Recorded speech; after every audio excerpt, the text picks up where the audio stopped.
Most people don't fail with AI because it doesn't work. They fail because they use it the wrong way.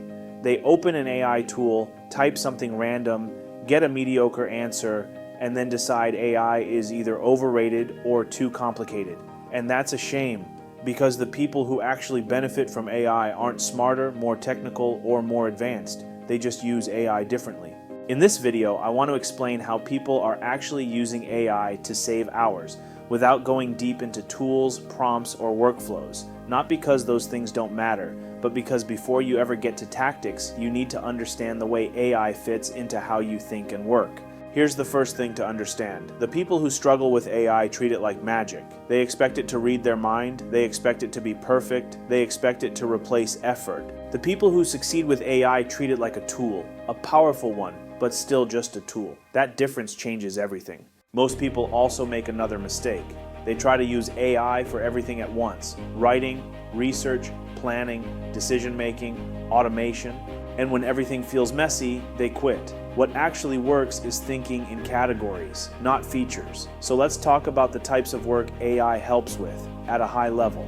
The first category is writing and communication. This is where most people start with AI: emails, messages, drafts, rewrites. AI is very good at helping you get words on the page, not because it understands what you want to say, but because it recognizes patterns in how people usually communicate.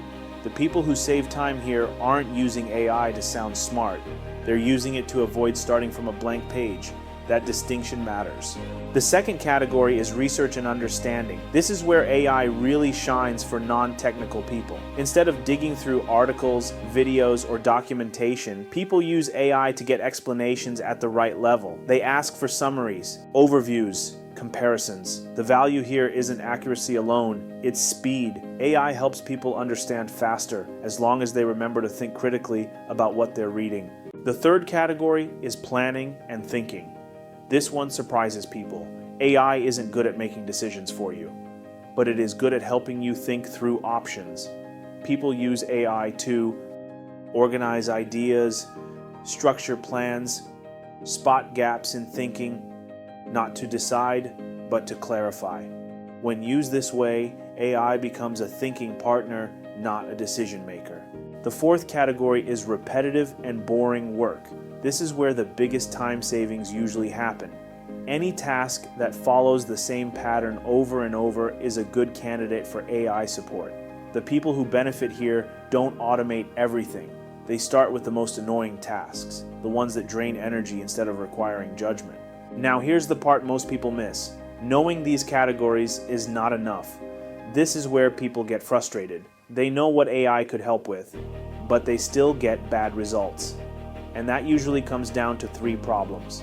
The first problem is unclear input. AI is only as good as the information you give it. If you're vague, rushed, or unfocused, the output will be too. This isn't a technical issue, it's a thinking issue. The second problem is expecting perfection. AI outputs should almost never be final. They're drafts, starting points, raw material. People who get value from AI expect to review, adjust, and refine.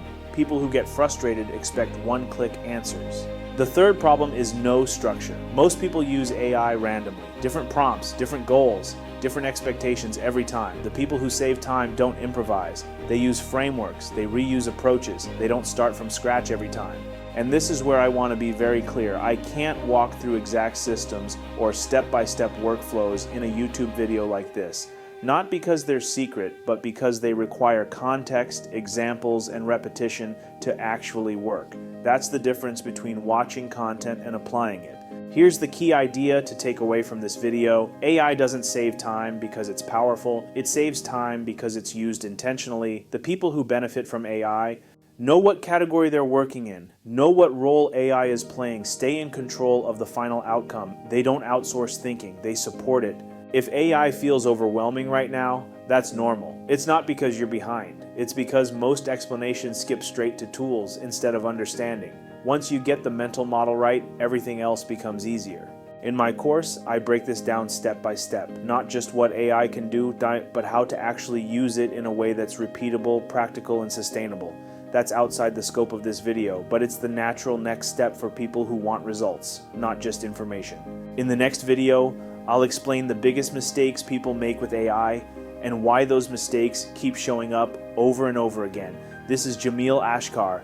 This is Knowledgetainment, and I'll see you in the next one.